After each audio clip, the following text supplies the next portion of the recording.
Привет, друзья! В одном из парков в Пистое есть целая аллея сакур, и сейчас, с начала апреля, они зацвели.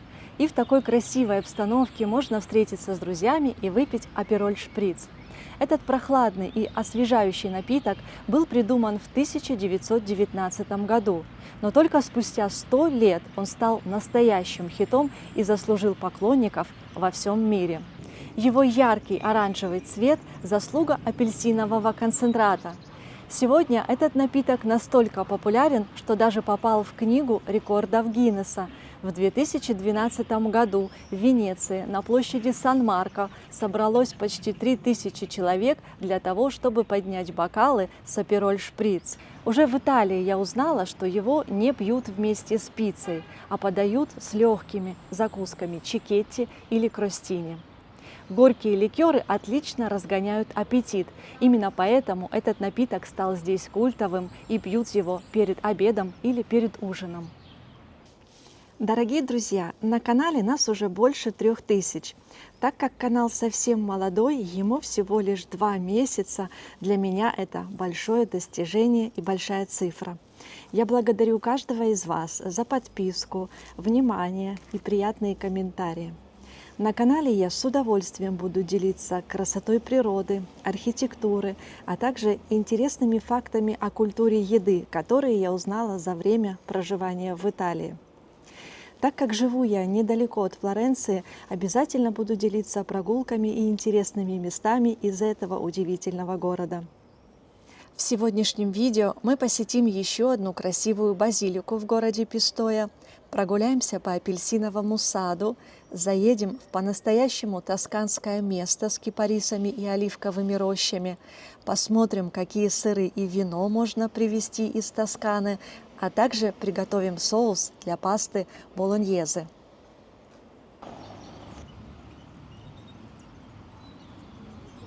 После моих видео с итальянскими овощами для многих стало неожиданностью, что итальянцы обожают горечь. И действительно, здесь любят горькие овощи, горькие ликеры, кофе, оливковое масло с горчинкой. И в интервью одного шеф-повара я услышала, что, оказывается, горький – это главный итальянский вкус. И это единственный вкус, от которого не устаешь, в отличие от сладкого или соленого, которые быстро утомляют вкусовые рецепторы. Интересный факт, что после горького остается длинное сладкое послевкусие, и именно горчинка добавляет блюду объема. Я заехала в одно красивое место, недалеко от самой Пистои находится. Здесь типичные тосканские пейзажи, кипарисы, холмы, есть оливковые деревья. И Пистоя известна тем, что выращивает растения и экспортирует в разные страны мира, Европы. Здесь тоже выращиваются хвойные растения, кипарисы такие молоденькие выросли. Настоящий островок здесь спокойствия, тишины. Можно здесь работать, читать книгу, отдохнуть. Какие красивые холмы там есть с оливками.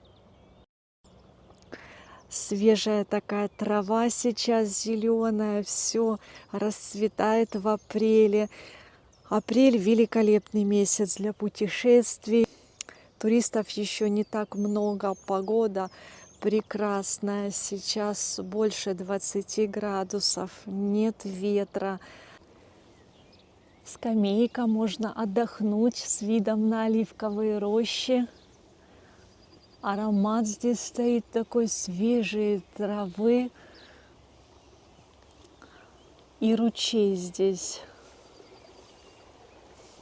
шумит.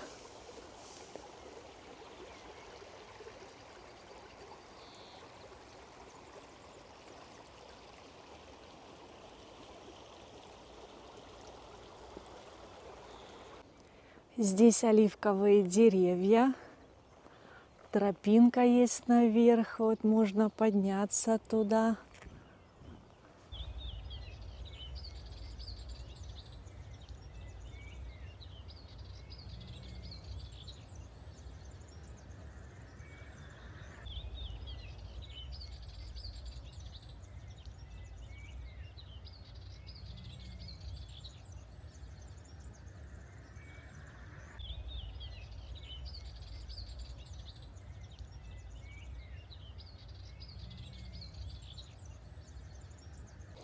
Смотрите, какой красивый букет собрала. Здесь и клевер, и желтые кувшинки, и беленькие такие красивые цветочки.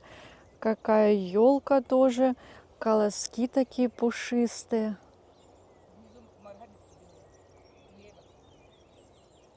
Зрители меня спрашивали, какие сыры можно попробовать и привезти из Тосканы.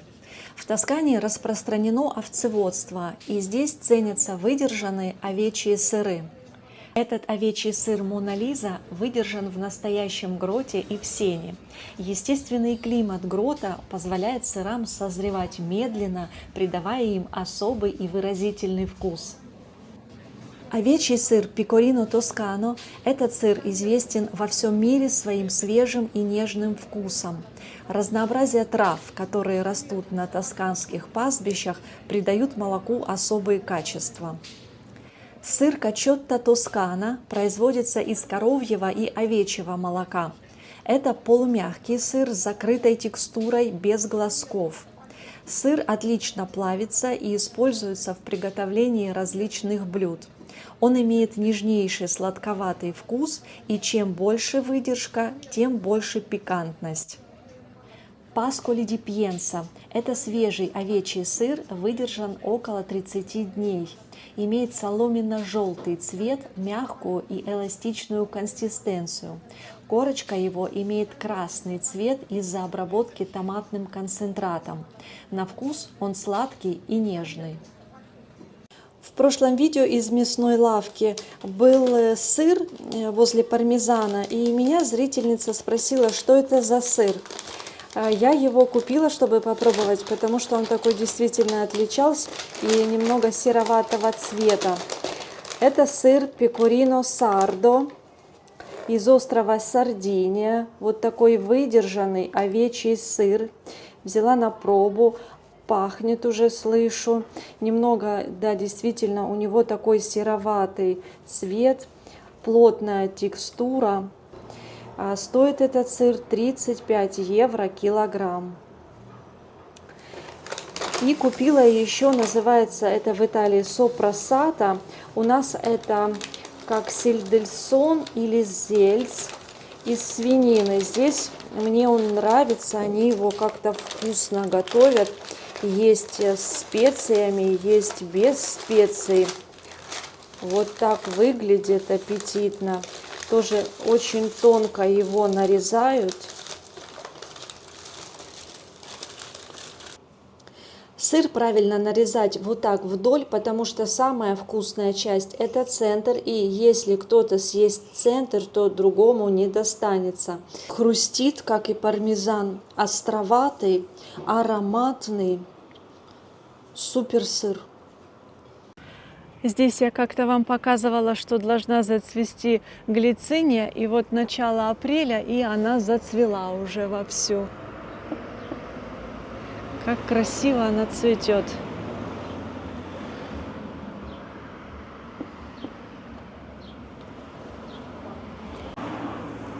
Аромат стоит на всю улицу.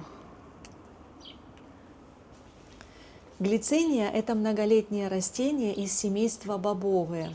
После цветения образуются плоды, имеющие форму стручка. И здесь она бывает еще белая или нежно-розовая.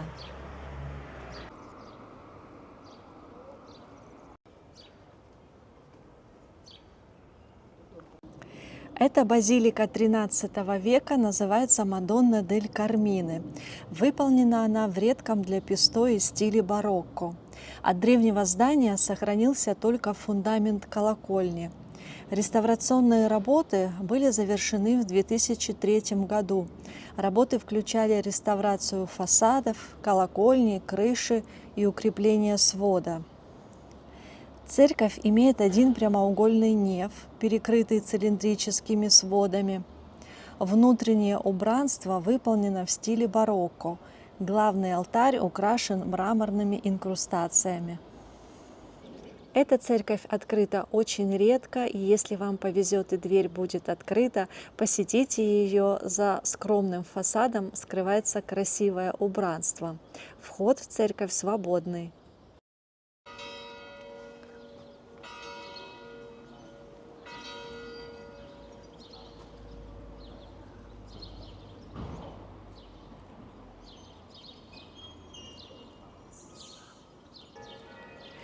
парке перед базиликой есть две роскошные ели, и их ветки, иголки выглядят и на ощупь как искусственные.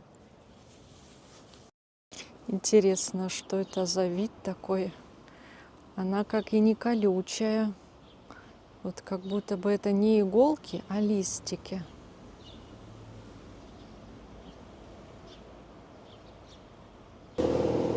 А вот выгуливает собачку женщина глициния в таком монолуке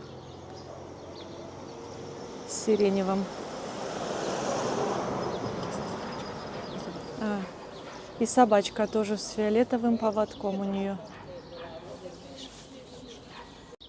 Мне нравится этот белый домик, ухоженный такой, есть цветы на балконе закрытые, это еще лимоны. И если вам видно птички, это металлические. Рядом с этим белым домом еще один жилой дом обычный, и здесь вот сохранена такая фреска историческая с Мадонной.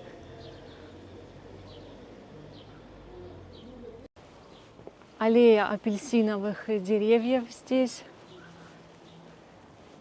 Рядом живут люди.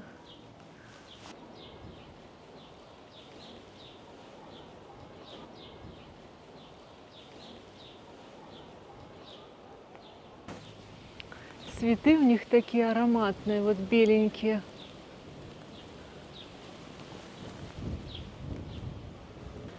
Яркие такие сейчас листья у них.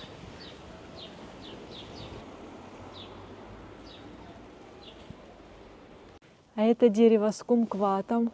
Есть плоды желтые, есть более яркие оранжевые.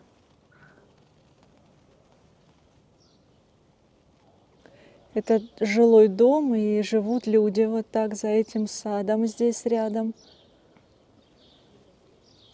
А это уникальная липа. У нее множество стволов. Она высокая, вот выше дома.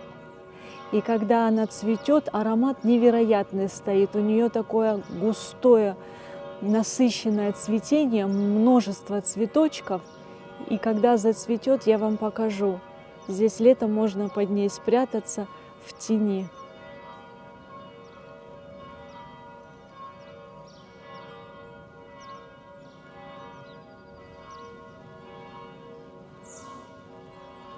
Этот дом тоже красивый, с зелеными ставнями.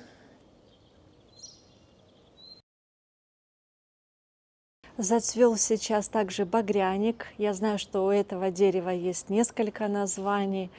Красивое у него цветение. Мне напоминает акацию, только с ярко-розово-фиолетовыми цветами. Вот какие у них цветы.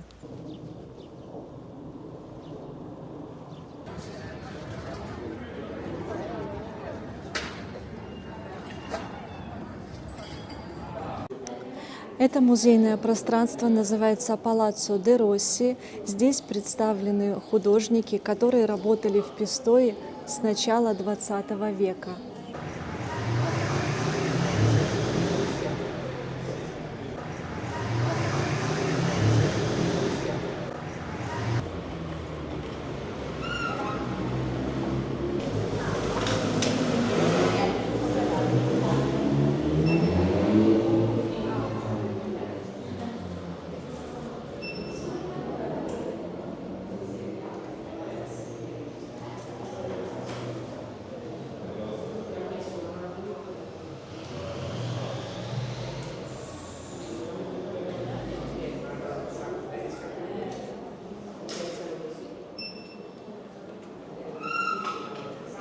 Здесь расположено здание библиотеки, она не работает. Я хожу в другую библиотеку, вам покажу. И здесь расположен дворик этого музея. Возможно, кто-то будет в Пистое, и здесь можно отдохнуть. Во дворик этого музея вход свободный.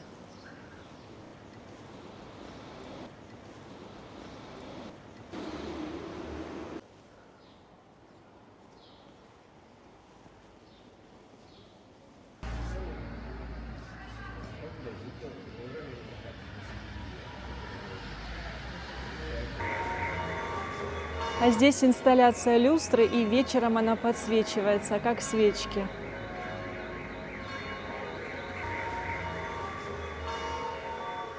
Купила вино Кьянти Классико и сыр Грана Падано. Если будете в Тоскане, попробуйте вино и именно Кьянти Классико. Это вино производят на лучших землях между Флоренцией и Сиеной. Узнать классическое Кьянти можно по наличию на горлышке бутылки черного петуха, символа Кьянти Классико. Это вино наивысшего качества и гордость Тосканы. Изготавливается оно исключительно из сорта винограда Сан-Дженовезе на территории исторической зоны Кьянти и выдерживается как минимум 12 месяцев. Кьянти Классико Резерва – это топ категории вин Кьянти. Вызревает в дубовых бочках оно не менее 24 месяцев. Такая бутылка Кьянти Классико Резерва стоит 12 евро. Сыр Грана Падано – это твердый сыр из коровьего молока с зернистой структурой, напоминает на вкус он пармезан. Если сравнивать оба сыра, Грана Падано мягче, маслянистее и на вкус немного нежнее. Выдержка Грана Падано колеблется от 9 до 24 месяцев и стоит килограмм от 19 евро в среднем. Выдержка пармезана от 12 до 40 месяцев и стоит от 25 евро за килограмм. Фермент ренин, который содержится в сыре, у Грана Падано может быть как животного, так и растительного происхождения. Для пармезана используют исключительно животный ренин, поэтому пармезан стоит дороже. У него полностью натуральный состав. Интересный факт о пармезане. Чтобы получить 1 килограмм сыра, необходимо 16 литров молока, а для создания одной головки 550 литров. Хочу сегодня приготовить классический мясной соус болоньезе. Для этого нам понадобится морковь, сельдерей и лук. Я измельчу блендером, можно мелко нарезать. Щечки. Фарш говяжий, у итальянцев он называется рагу, помидорный соус, оливковое масло, красное вино и орегано. Орегано мне нравится больше всего вот такой сицилийский. Если будете в Италии, вот такая упаковка можно увезти с собой. И также базилик. Измельчились овощи. В кастрюлю я наливаю оливковое масло, добавляю сюда измельченные овощи, и я также перебила блендером щечки, тоже сюда добавляю. После того, как овощи уже немного поджарились, я добавляю в кастрюлю фарш и хорошо перемешиваю. Уже раздается супер аромат, фарш уже поджарился, и на этом этапе я добавляю красное вино.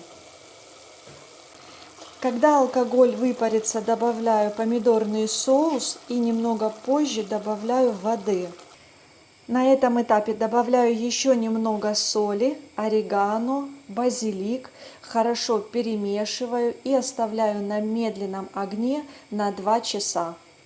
Соус готов, его также можно добавлять в лазанью. Мне он нравится просто с хлебом, он получается ароматный, очень насыщенный.